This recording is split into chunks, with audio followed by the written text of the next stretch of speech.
اعوذ باللہ من الشیطان الرجیم بسم اللہ الرحمن الرحیم۔ محترم ناظرین گرامی السلام علیکم۔ محترم ناظرین گرامی، امید کرتے ہیں آپ سب خیریت سے ہوں گے۔ دعا ہے کہ خالق کائنات آپ کی ہر پریشانی دور فرمائے۔ محترم ناظرین گرامی، ہمارا ساتھ شامل ہو جب ہم حضرت سلیمان علیہ السلام کی دلچسپ کہانی کو دریافت کریں، جسے شاہ سلمان بھی کہا جاتا ہے، اور ان کے انتقال کے اسرار سے پردہ اٹھائیں۔ بائبل کے بیانات سے لے کر اسلامی روایات تک ہم اس کی موت کے حالات اور اس کی بادشاہی اور اس کے آس پاس کے لوگوں پر اس کے گہرے اثرات کا جائزہ لیں گے۔ مذہبی تاریخ کی سب سے دلچسپ شخصیات میں سے ایک کے پیچھے کی حقیقت کو ظاہر کرنے کے لیے تیار ہو جائیں۔ محترم ناظرین گرامی، میرے ساتھ شامل ہو جب میں اس دلچسپ کہانی میں غوطہ لگاتا ہوں کہ حضرت سلیمان علیہ السلام کا انتقال ہوا تو کیا ہوا، اور اس کے تاریخی لمحے کے پس پردہ باتوں سے پردہ اٹھائیں۔ حضرت سلیمان علیہ السلام، جسے بادشاہ سلیمانی کے نام سے بھی جانا جاتا ہے، اسلام، یہودیت اور عیسائیت سمیت مختلف ثقافتوں میں ایک قابل احترام شخصیت ہیں۔ اسے اکثر ایک عقلمند اور انصاف پسند حکمران کے طور پر دکھایا جاتا ہے، جس نے بے مثال خوشحالی اور امن کے ساتھ ایک وسیع سلطنت پر حکومت کی۔ لیکن جب اس عظیم لیڈر کے انتقال ہوا تو کیا ہوا؟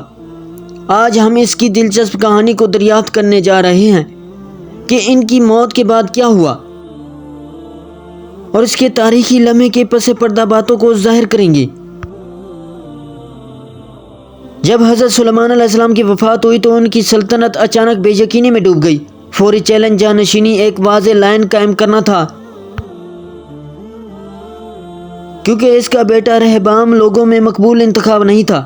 اسرائیل کے شمالی قبائل خاص طور پر رہبام کی قیادت کے انداز سے غیر مطمئن تھے اور محسوس کرتے تھے کہ وہ ان کی شکایت دور نہیں کرے گا۔ یہ عدم اطمینان جلد ہی ایک بھرپور بغاوت میں بدل گیا، کیونکہ شمالی قبائل نے سلطنت سے علیحدگی اختیار کر لی اور اپنا الگ ادارہ بنا لیا، جس کی قیادت یروبام کر رہے تھے۔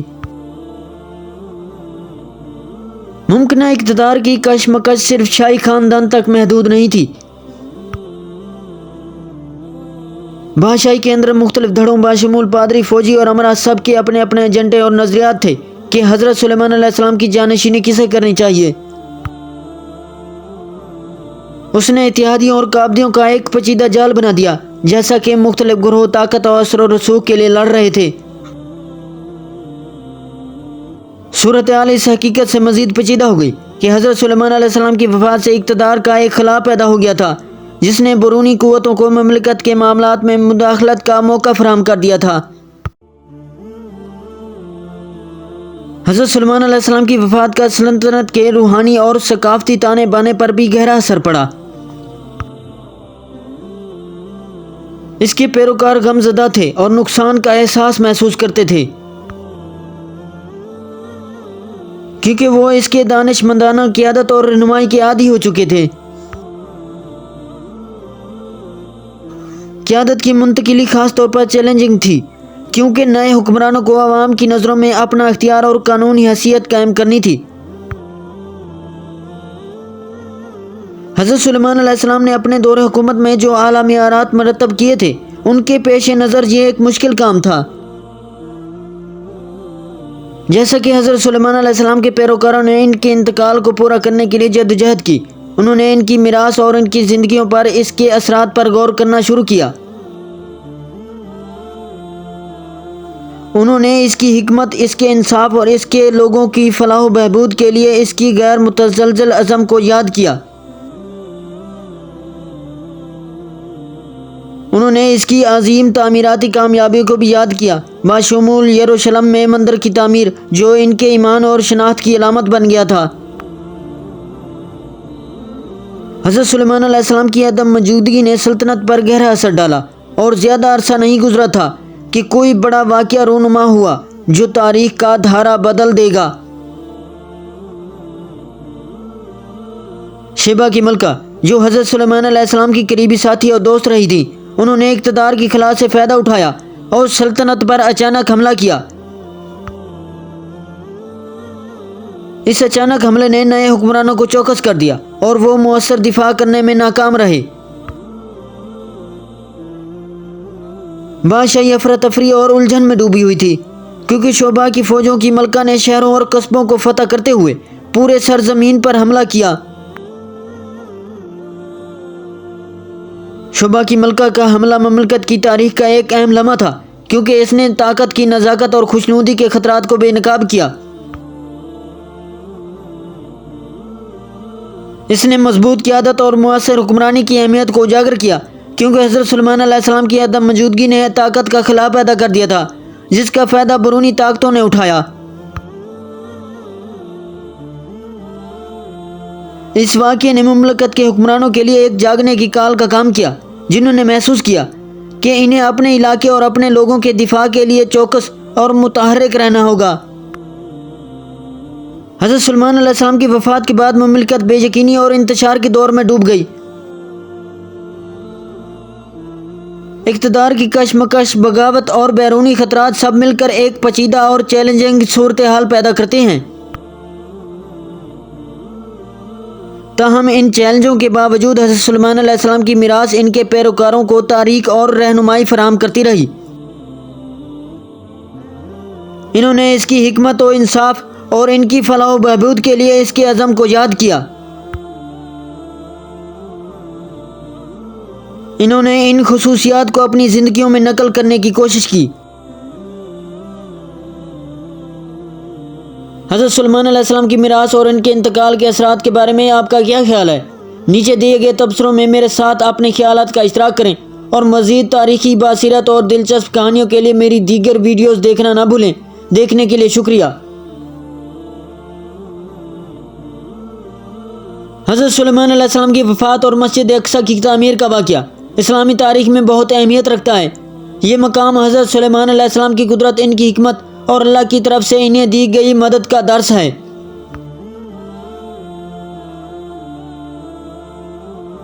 حضرت سلیمان علیہ السلام کی وفات کا واقعہ۔ حضرت سلیمان علیہ السلام کی وفات کا واقعہ قرآن میں بھی ذکر کیا گیا ہے۔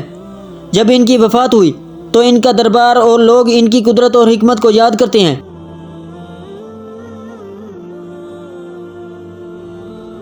آپ علیہ السلام کی وفات کے بعد ان لوگوں نے آپ علیہ السلام کی یادوں کو زندہ رکھا۔ کہانی کا پہلو: حضرت سلیمان علیہ السلام کی وفات کے وقت ان کا جسم ایک تخت پر تھا اور اپنے دربار کے لوگوں کو دیکھ رہے ہیں۔ ان کی وفات کے بعد ان کا جسم ویسا ہی رہا جب تک ایک کیڑا ان کی لاش کو کھا گیا۔ اس سے لوگوں کو احساس ہوا کہ اللہ تعالیٰ کی قدرت ہر چیز پر ہے اور انسان کی زندگی کا کوئی بھروسہ نہیں۔ مسجد اقصی کی تعمیر کا مقصود: مسجد اقصی کی تعمیر حضرت سلیمان علیہ السلام کے دور میں ہوئی۔ یہ مسجد اللہ کی عبادت اور توحید کا مرکز ہے۔ حضرت سلیمان علیہ السلام کیا مسجد کو بہت ہی خوبصورت اور سندر بنایا۔ مسجد کی اہمیت: مسجد اقصی کو اسلام میں بہت اہمیت دی گئی ہے۔ یہ مسجد اللہ کی طرف سے دی گئی ایک خدائی نشانی ہے، اور یہ مقام ابراہیم علیہ السلام اور حضرت داؤد علیہ السلام سے بھی جوڑا ہے۔ واقعے کا ذکر: قرآن میں مسجد اقصی کا ذکر ہے، اور یہ مسجد اللہ کی طرف سے دی گئی ایک خدائی نشان ہے۔ مسجد اقصی کی تعمیر: محترم ناظرین گرامی، حضرت سلیمان علیہ السلام کے والد حضرت داؤد علیہ السلام کے دور حکومت میں مسجد اقصی کی تعمیر شروع ہوئی۔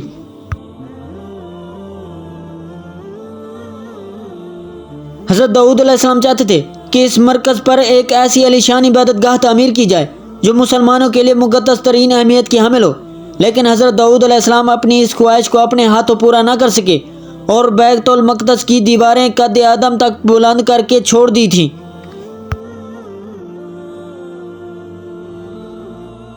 چنانچہ مسجد اقصی کی تعمیر حضرت سلیمان علیہ السلام کے دور میں ہی مکمل ہوئی۔ آپ نے اپنے تخت نشینی کے 2.5 سال بعد یروشلم میں اس مقدس عمارت کی تعمیر شروع کی جو مسلمانوں کا قبلہ اول تھی۔ حضرت سلیمان علیہ السلام نے انسانوں اور جنوں کو عمارت جلد سے جلد بنانے کا حکم دیا۔ چنانچہ 1 لاکھ سنگ تراش اس کی تعمیر میں لگ گئے۔ 30,000 افراد پہاڑوں سے پتھر تراشتے، 70,000 ہاتھی اور اونٹ ان پتھروں کو اٹھا کر لاتے، جبکہ دیو اور جنات کانوں سے لال یاقوت، فیروزہ، زبرجد، سونا، چاندی وغیرہ لاتے۔ اس مسجد کی لمبائی 684 گز اور چوڑائی 455 گز تھی۔ مسجد میں 684 ستون تھے اور 4000 قندیلیں روشن ہوا کرتی تھیں۔ اس کی صفائی پر 700 صفائی کرنے والے مامور تھے۔ مسجد کے صحن میں 8 پہلو مقام کبتال صخرہ کے نام سے ہے، جس میں رسول اللہ صلی اللہ علیہ وسلم کے نقش قدم ظاہر ہیں۔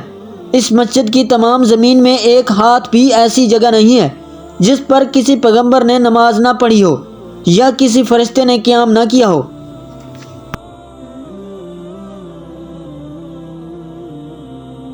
جب حضرت سلیمان علیہ السلام کی وفات کا وقت قریب آیا تو مسجد کی تعمیر مکمل نہیں ہوئی تھی۔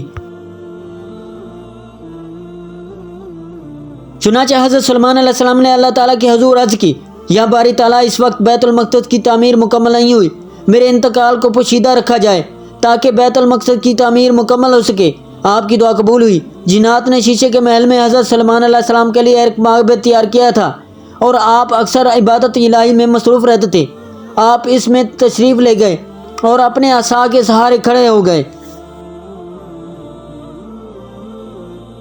اس دوران ان کے جسم سے روح پرواز کر گئے، مگر چونکہ ان کا بہت رعب و دبدبہ تھا اور اکثر عبادت الہی میں مصروف رہتے تھے، اس لیے جنات کو آپ کے انتقال کی خبر نہ ہوئی اور وہ آپ کو زندہ سمجھ کر کام کرتے رہے۔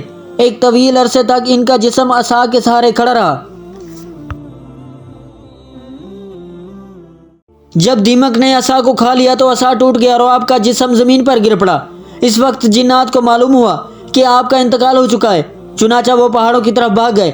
حکم الہی سے ہوا تخت کو اڑا لے گئی، لیکن اس وقت بیت المقدس کی تعمیر مکمل ہو چکی تھی۔ چنانچہ حضرت سلیمان علیہ السلام کو بیت المقدس میں دفن کیا گیا ہے۔